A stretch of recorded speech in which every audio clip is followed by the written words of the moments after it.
The one thing you will separate, though, is MLS and Nico Lodeiro. One last topic for the day, because he has left MLS. He's going back to Uruguay to end it where it all started with Nacional. Quick recap on his career here. He signed for the Seattle Sounders from Boca Junior in 2016, and he went on to be one of the best playmakers in the league. 100 goal contributions in his time in MLS over 238 matches. That's 42 goals, 58 assists. That's insane. Add in another 15 goal contributions in 31 playoff games. He's a two-time MLS Cup champion. He helped bring home the CONCACAF Champions League back to MLS for the first time in 2 decades. He was fantastic. But the question is, to wrap up this episode, where do you rank him among? I'll let you pick. You can either do number 10s in the league all time or designated players in the league all time. I'll do number 10s, which is difficult, right? Because this opens up a whole debate of who counts as the number 10. And I'm not having that debate right now. Don't you So, dare. Don't you. Where's Adam? Where is he? so I think to avoid having to go down that whole debate and just to kind of like play it safe and just assume maybe a couple of these guys get classified as a 10. I think that he is right now probably like maybe just outside the top five for me, or like just on the lower Ooh. part of the top five for me. Ooh. That's interesting. Yeah. Again, depends on like certain guys on if you classify them as attack number 10s or not.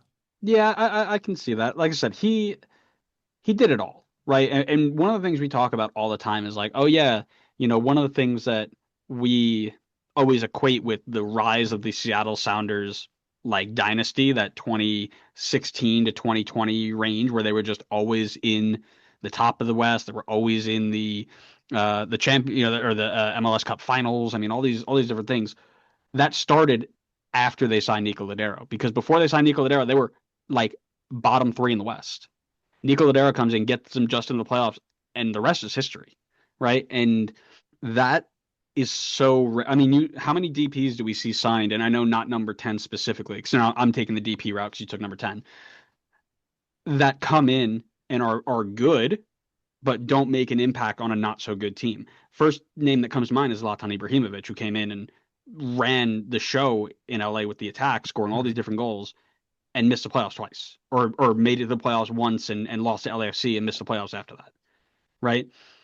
It takes a special level of player to control the game to the point where you take a team that shouldn't be in the playoffs and turn them into a dynasty.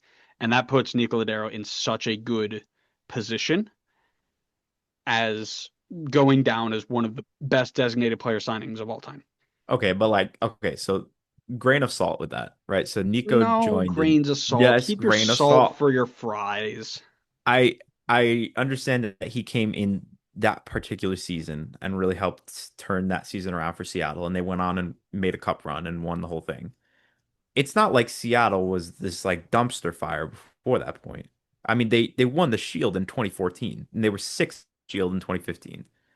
It was a down start to the year, but it's not like this was a garbage organization and a garbage team that he walked into. I agree that I think that he was like the perfect face for Seattle because he was always consistently good, and that's exactly what Seattle was. They were always consistently good. But the one thing is like he was just never like the way I describe it is like dominant, right? Like he was never putting up Vela numbers. He was never putting up Zlatan numbers. He was never putting up like I'll even say Diego Valeri numbers. But he was always very good for them. That's exactly what Seattle needed. And he is like the epitome of their success during that like mid to late 2010s run. They had 6 wins in their first 20 games of the 2016-17 season. Yeah. They only lost twice after that, except for Yeah, the, I'm the MLS Cup saying that final. this it's not like this was some team that was in like 20th place for the 3 seasons running before he joined. Like it was a talented team still Was that was it? in bad form. I mean, they won the Shield 2 seasons before that. How They were much how sixth the much year before that. how much change goes into a team 2 years in MLS? a significant amount. Nowadays, probably not as much back then. Listen. Here's what I'll say because I don't want to sit here. This is not an argument. This might be an argument for another episode. Sounds like it is. And a Um, good one at that. a good one. We might need to break out top 10 for this. Ooh, okay. Top 10 DPs, top 10 number 10s.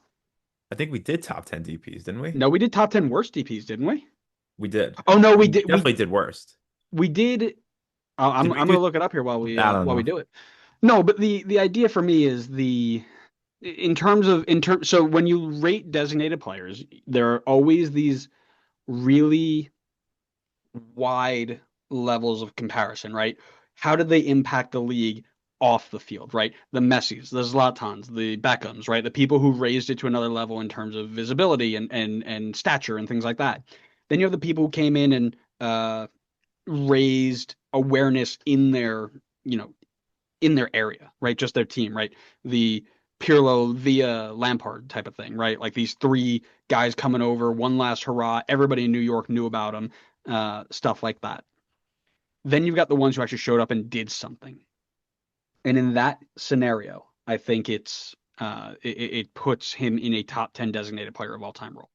Yeah, I wouldn't disagree with that. I mean, well, maybe you'll have to wait and listen to our designated player top 10 list I think that's if we haven't done that already. yeah.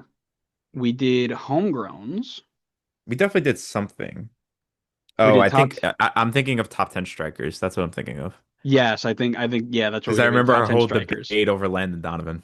Yes, that's right. That's right. So yeah, we haven't done top 10 designated players yet. So that might be the next one up.